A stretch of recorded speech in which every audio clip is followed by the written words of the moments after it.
সভ্যতা ও সংস্কৃতি থেকে কয়েকটি প্রশ্ন। পূর্ণনগর কোন জেলায় অবস্থিত? পূর্ণনগর হচ্ছে বগুড়া জেলায় অবস্থিত। বর্তমান বৃহত্তম ঢাকা জেলার প্রাচীনকালে কোন জনপদের অন্তর্ভুক্ত ছিল? সঠিক উত্তর বঙ্গ। বাংলাদেশের সর্ববৃহৎ গণহত্যাটি কোথায় হয়? সঠিক উত্তর চুকনগরে। বাংলায় সর্বপ্রাচীন জনপদ কোনটি? সঠিক উত্তর পুন্ড। বর্ধমান হাউস কোথায় অবস্থিত? সঠিক উত্তর ঢাকা।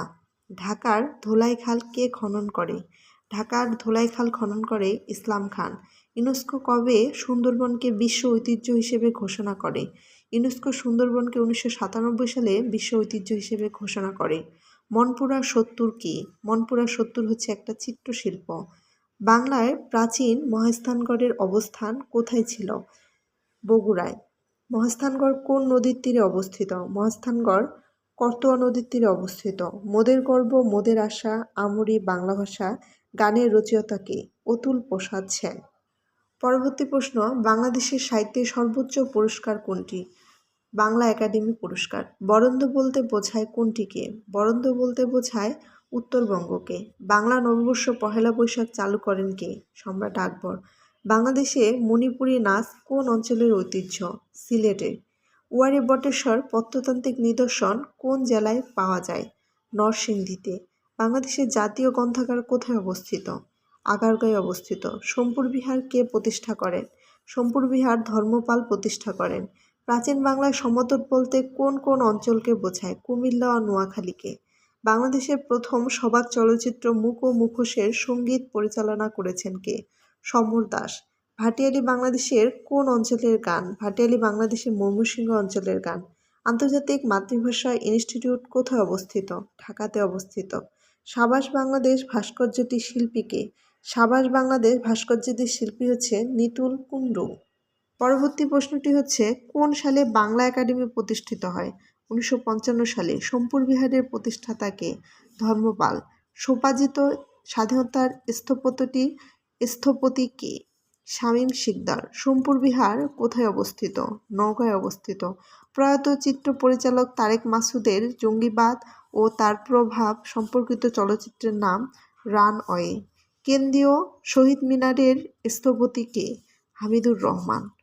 পরের প্রশ্নটি, মহাস্থানগড় কোন নদীর তীরে অবস্থিত? সঠিক উত্তর করতোয়া। স্বাধীনতা ও মুক্তিযুদ্ধ পুরস্কার 2020 লাভ করে আজিজুর রহমান। বাংলাদেশের জাতীয় পতাকার ডিজাইনার কে? কামরুল হাসান। ইউনেস্কো বাংলাদেশের কোন ধরনের গানকে হেরিটেজ অফ হিউম্যানিটি মানবতার ধারক হিসেবে আখ্যায়িত করেছে? বাউল গানকে। বাংলাদেশের সর্বপ্রাচীন জনপদের নাম কি? পুন্ড। বাংলাদেশের সবচেয়ে প্রাচীন জনপদের নাম হচ্ছে সমতট। বাংলাদেশের রাষ্ট্রীয় মনোগ্রামের ডিজাইনার কে? এ.এন. সাহা। পরের প্রশ্নটি, দেশের প্রথম ইলেকট্রনিক বই কোনটি? সঠিক উত্তর 21 ই-বুক। সমতট জনপদ কোথায় অবস্থিত? কুমিল্লা অঞ্চলে। বিখ্যাত চিত্রকর্ম তিন কন্যায় এর চিত্রকর কে? সঠিক উত্তর কামরুল হাসান। বাংলাদেশের কোন মসজিদকে ইউনেস্কো বিশ্ব ঐতিহ্য স্থান ঘোষণা করেছে? 7 গম্বুজ মসজিদ। বাংলা নববর্ষ পহেলা বৈশাখ চালু করেন কে? সম্রাট আকবর। কেন্দ্রীয় শহীদ মিনারের স্থপতি কে? হামিদুর রহমান। বিশ্বের সর্বাধিক ব্যবহৃত ভাষার মধ্যে বাংলার অবস্থান কততম? 7ম। গম্ভীরা বাংলাদেশের কোন অঞ্চলের গান? চাঁপাইনবাবগঞ্জ। বাংলা একাডেমি প্রতিষ্ঠিত হয় কোন সালে? 1955 সালে। সাবাস বাংলাদেশ ভাস্কর্যটি কোথায় অবস্থিত? রাজশাহী বিশ্ববিদ্যালয়।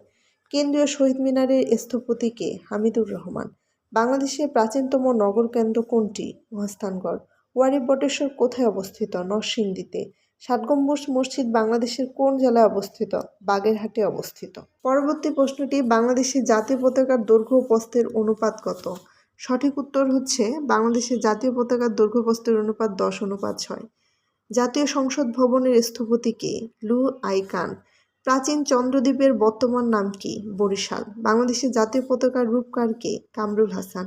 কবি জসীমউদ্দীনের কবর কবিতাটি কোন পত্রিকায় প্রথম প্রকাশিত হয়? কল্লোল পত্রিকায়। এশিয়াটিক সোসাইটি প্রতিষ্ঠাতা করেন কে? Sir William Jones. কবর নাটকটির রচয়িতা কে? মুনীর চৌধুরী। জাতীয় স্মৃতিসৌধের স্থপতি কে? সৈয়দ মইনুল হোসেন। প্রাচীন চন্দ্রদ্বীপের বর্তমান নাম কি? বরিশাল। বাংলা স্বরের প্রবর্তন করেন কে? সম্রাট আকবর।